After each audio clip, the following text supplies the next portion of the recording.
பங்கு கோரிக்கை தமிழ்நாட்டில் வேகம் எடுத்துள்ள நிலையில் திமுக கூட்டணியில் இருக்கும் மதிமுகவின் பொதுச் செயலாளர் வைகோ தனது நிலைப்பாட்டை வெளிப்படையாக கூறியிருக்கிறார்.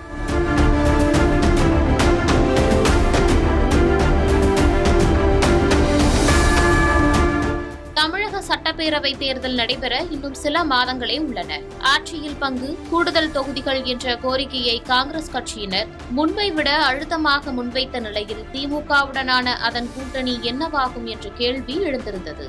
இந்த சூழலில் டிசம்பர் மாதமே தொகுதி பங்கீடு தொடர்பாக தாங்கள் பேசத் தொடங்கியும் இதுவரையில் திமுக தரப்பில் உறுதியான பதில் இல்லை என்று காங்கிரஸ் மேலிட பொறுப்பாளர் கிரீஷ் ஜோடங்கர் மற்றும் தமிழ்நாடு காங்கிரஸ் தலைவர் செல்வ பெருந்தகை வெளிப்படையாக பேட்டி கொடுத்தனர். பிப்ரவரி 22 அன்று தொகுதி பங்கீடு குறித்து பேசுவதற்காக குழு அமைக்கப்படும் என்று திமுக அறிக்கை வாயிலாக வெளியிட்டது. இப்படி இருக்க ஆட்சியில் பங்கு என்ற விஷயத்திற்கு முற்றுப்புள்ளி வைக்கும் விதமாக முதல்வர் ஸ்டாலின் பேசியிருந்தார். அதாவது, ஆட்சியில் பங்கு என்பது தமிழ்நாட்டின் அரசியல் சூழலுக்கு ஒத்துவராது என்பது எங்களுக்கு தெரியும், அவர்களுக்கும் தெரியும் என்று தெரிவித்தார். இதற்கு எதிர்வினையாற்றும் வகையில் காங்கிரஸ் கட்சியின் மாணிக்கம் தாக்கூர் மற்றும் பிரவீன் சக்கரவர்த்தி ஆகியோர் பேசியிருந்தனர். கூட்டணிக்குள் இது சலசலப்பை ஏற்படுத்திய நிலையில் இதுகுறித்து பேசிய மதிமுக பொதுச் செயலாளர் வைகோ, கூட்டணியில் உள்ள ஒவ்வொரு கட்சிகளும் ஒவ்வொரு கருத்தை சொல்லிக் கொண்டு இருக்கின்றனர்.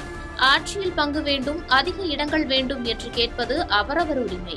ஆனால் மதிமுக கடந்த 4.5 ஆண்டு காலத்தில் அவ்விதமான எவ்வித நிபந்தனையும் ஒரு சொல் கூட சொல்லியது கிடையாது.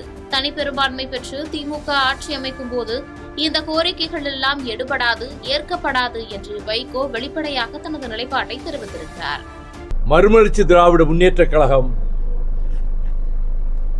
8 ஆண்டுகளுக்கு முன்பு என்ன முடிவெடுத்ததோ, திராவிட இயக்கத்தை பாதுகாக்க நச்சரவமென தமிழ்நாட்டுக்குள்ளே நுழைந்து வருகிற இந்துத்துவ சக்திகள், சனாதன சக்திகள் பாரதிய ஜனதா கட்சியினுடைய பின்புலத்தோடு உள்ளே நுழைய முயற்சிப்பதை வேரோடு வேரடி மண்ணோடும் வீழ்த்துவதற்கும், தமிழகத்திலே தந்தை பெரியார், பேரறிஞர் அண்ணா, கலைஞர் அவர்கள் அரசியல் வளர்த்த, சமூக நீதியை வளர்த்த தமிழ்நாட்டில் இந்த இந்துத்துவ சக்திகளை ஊடுருவ அனுமதிக்க கூடாது என்ற முடிவுக்காகத்தான் திராவிட முன்னேற்ற கழகத்தோடு மறுமலர்ச்சி திராவிட முன்னேற்ற கழகம் கூட்டணியிலே போய் இணைந்தது.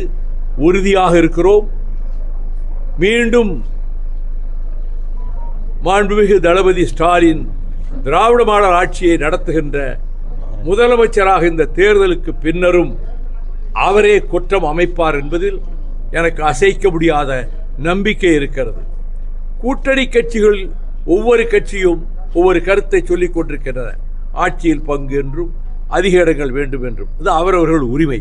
ஆனால் மறுமலர்ச்சி திமுக கழகம் அவ்விதம் எந்த விதமான நிபந்தனை 4.5 ஆண்டு காலத்தில் ஒரு சொல் கூட சொல்லியது கிடையாது. திமுக அரசு வாக்குறுதிகளை நிறைவேற்றாததற்கு காரணம் மத்திய அரசு அளிக்கக்கூடிய நிதி வழங்கப்படவில்லை என்று கனிமொழி தன் கருத்து பதிவு செய்தது. கனிமொழி மேடம், கனிமொழி சகோதரி கனிமொழி கூறியதை 100க்கு 100 நான் வழிமொழிகிறேன். ஆட்சியில் திமுக கூட்டணியில் காங்கிரஸும் அதிமுக கூட்டணியில் பிஜேபியும் ஆட்சியில் பங்கு வேணும்னு சொல்லி கேட்டாங்க. இதை திராவிட கட்சிகள் எப்படி பார்க்குறீங்க? தனிப்பெரும்பான்மை பெற்று திமுக கழகம் ஆட்சி அமைக்கும் போது இந்த கோரிக்கைகள் எல்லாம் எடுபடாது, ஏற்கப்படாது.